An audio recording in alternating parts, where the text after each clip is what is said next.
అయ్యా గుడికి వెడితే ఎలా చేయాలి, ఏం చేయాలి, ఏ శ్లోకాలు చదవాలి? బాగుంది. వెనకటి రోజుల్లో అయితే ఒక ప్రధాన దేవాలయం ఉండేది. ఆ దేవుడికి సంబంధించిన విగ్రహాలే ఉపాలయాల్లో ఉండేవి. కానీ ఇప్పుడు ఏమవుతుందో తెలుసునా? ఒక దేవాలయం ఉంటుంది, దాని పేరేదో ఉంటుంది, కానీ దాని చుట్టుపక్కల అందరూ దేవతల విగ్రహాలు. దాంట్లో అయ్యప్ప స్వామి, సత్యనారాయణ స్వామి, అలాగే సత్యసాయిబాబా, ఇంకొకళ్ళు, అందరివి కూడా ఉంటుంటాయి దాంట్లోనే. ఈ లోపల పుట్ట, ఈ లోపల నవగ్రహాలు. మీరు ఒక్కసారి శ్రీశైలం కానీ, కాళహస్తి కానీ, శ్రీరంగం కానీ ఇలాంటి చోటికి వెళ్ళండి.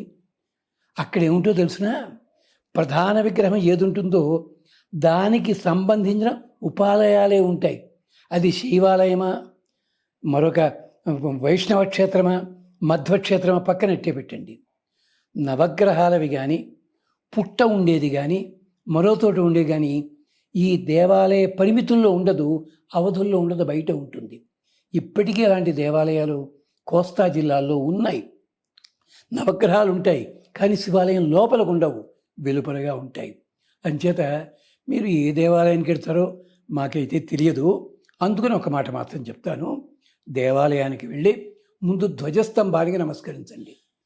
కొన్ని చోట్ల ప్రార్థనా మందిరాలు ఉంటాయి, దేవుడి గుడి అనే పేరు, కానీ ధ్వజస్తంభం ఉండదు. ప్రార్థనా మందిరానికి దేవుడి గుడికి తేడా ఏమిటి? ధ్వజస్తంభం ఉందంటే దేవాలయము, ధ్వజస్తంభం లేకుండా ఉంటే ప్రార్థనాలయము. ధ్వజస్తంభం ఉంది అంటే అక్కడ పురోహితులు ఉంటారు, లోపల గంట కొడతారు, చేస్తారు. ప్రార్థనా మందిరంలో పురోహితులు ఉండక్కల్లా ప్యాంటు షర్టు వేసినాడు కూడా వెళ్ళి కావలించుకుని దండాలెట్టి అక్కడే అభిషేకాలు కూడా చేసేయచ్చు. పాపం ఇది తేడా ఉంటుంది రెండింటికిను. ఇది ఆగమ శాస్త్రం చెప్పింది. అంచేత మీరు ఏ దేవాలయానికి వెళ్ళినా ప్రార్థనా మందిరానికి వెళ్ళినా ధ్వజస్తంభం కానీ ప్రారంభించి 3 కానీ 5 కానీ 7 కానీ 11 ప్రశ్నలు కానీ చెయ్యండి.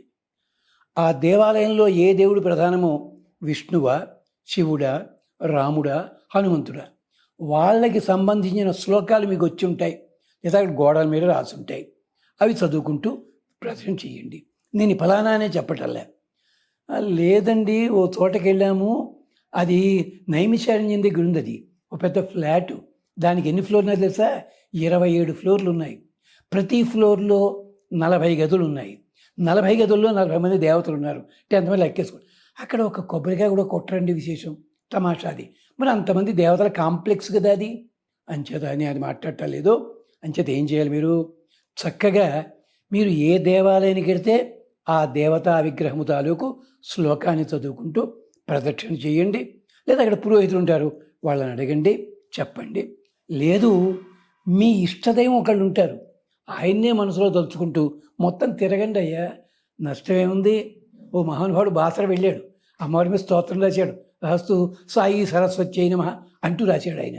అంటే ఆ మహానుభావుడు సాయిబాబా భక్తుడు, కానీ తెలియకుండా ఇక్కడ ఆయన్నే చూడగలిగాడు. తప్పేం లేదు దాంట్లో. ఇది చాలా గొప్ప గొప్ప కావ్యం. అది ఇప్పుడు దూతంలో తెలియదు నాకు. అదొక 20 ఏళ్ల కింద రాశారు ఆయన పాపం. ఇలాగా అది గుర్తుపెట్టుకోండి. అంచేత ఇప్పుడు మీలాంటి వాళ్ళ కోసం ఒక చక్కటి మంత్రం మనకి పెద్దలు చెప్పింది ఉంది. ఏమిటి? బ్రహ్మా దేవానాం పదవీ కవీనాం ఋషి విప్రాణాం మహిషో మృగాణాం స్యేనో గృధ్రాణాం స్వతిథి వసూనాం సోమ పవిత్రం అభ్యేతి రేభన్. ఇది వేదంలో మంత్రము. అందరూ దేవతలకి ఉపయోగించేలాంటి మంత్రం ఇది. ఏమిటా దేవతలు ఎక్కంటారు? సోమలతలో ఉంటారట. యజ్ఞం చేయడానికి సోమలత ఉపయోగిస్తారు. సోమలత ఎవరు అంటే ఓ తోడు చమత్కరించాడు కవి. నీ ఇష్టదైవమే సోమలత. అందరూ దేవతలు ఉంటారు, ఆ దేవతల స్వరూపాలన్నీ కూడా సోమలతలో ఉంటాయి. అందుకని చెప్తున్నారు. ఈ మంత్రానికి వేరే అర్థం నిజానికి, కానీ ఆ రచయిత సుమారు 500 ఏళ్ల కింద పెద్ద ఆయన చెప్తాడు ఈ మంత్రం చెప్తూ, బ్రహ్మ దేవానాం, అయ్యా నిన్ను బ్రహ్మగా సేవించుకుంటున్నాను, దేవతలందరి బ్రహ్మ వంటి వాడివి నువ్వు. పదవీ కవీనాం, కవులు అంటే ఋషులు, వాళ్ళందరికీ కూడా ఉన్నతమైన స్థాయికి చెందిన వాడివి. పదవీ కవీనాం ఋషి విప్రాణాం, వేదం చదువుకునే వాళ్ళు విప్రులు, వాళ్ళందరికీ ఋషి అంటే నియమాలు నేర్పినవాడివి నువ్వు.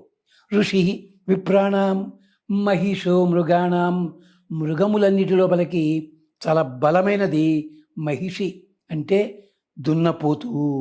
ఏనుగు కంటే కూడా బలమైనది, కానీ ఏనుక్కున్న విశేషం వేరే ఉంటుంది. మహిషి మృగాణం శేను గృధ్రాణం, ఆ ఎగిరే పక్షులుంటాయే వాటన్నిటి లోపల డేగ చాలా గొప్పది. చేత డేగకున్న చూపు కానీ జ్ఞాపక శక్తి కానీ వేగము కానీ ఎవరికి లేదు, అలా ఉంటావు. స్వధితి వసూనాం, అష్టవసులు ఉన్నారే స్వధ, వాళ్ళ పేరుతో మనం ఆశ్రయిస్తున్నావు, అందుకని స్వధితి వసూనాం. సోమ పవిత్రం అభ్యేతి అభ్యేతి రేభన్, అందుకని ఓ సోమమా నీవు దయచేసి మా తరఫుని ఇక్కడ ఏ దేవతలు ఉంటే ఆ దేవతలకందరికీ కూడా మా భక్తి భావాన్ని అందించు, మాకు రక్షణ కలిగించు. బ్రహ్మవలే సృష్టికర్తగా ఉండి మాకు రక్షణ కలిగించు. అంతేకాదు క్రాంతదర్శులైన ఋషులందరికీ పెద్దవాని వలె ఉండి మాకు జ్ఞానాన్ని కలిగించు. బోధ చెయ్యగలిగిన వీళ్ళుంటారే పురోహితులు, వీళ్ళందరికీ ప్రధానమైన ఋత్విక్కు వంటి వాడివు, అలాంటి భావన మాకు కలిగించు. మహిషో మృగాణం, జంతువులన్నింటిలోకి బలం ఎలా ప్రధానమో అలాంటి శారీరక బలం కూడా మాకిప్పించు. గృధ్రాణం, డేగకున్న వేగము డేగకున్న చూపు అలాంటిది మాకు ఇప్పించు. స్వధితి వసూనాం, ఈ అష్టవసువులుంటారే వాళ్ళిచ్చే క్షేమాన్ని మాకు కలిగించు. పరమాత్మ ఇది 11 సార్లు చదవండి, జాగ్రత్తగా చూసుకుని. స్వస్తి.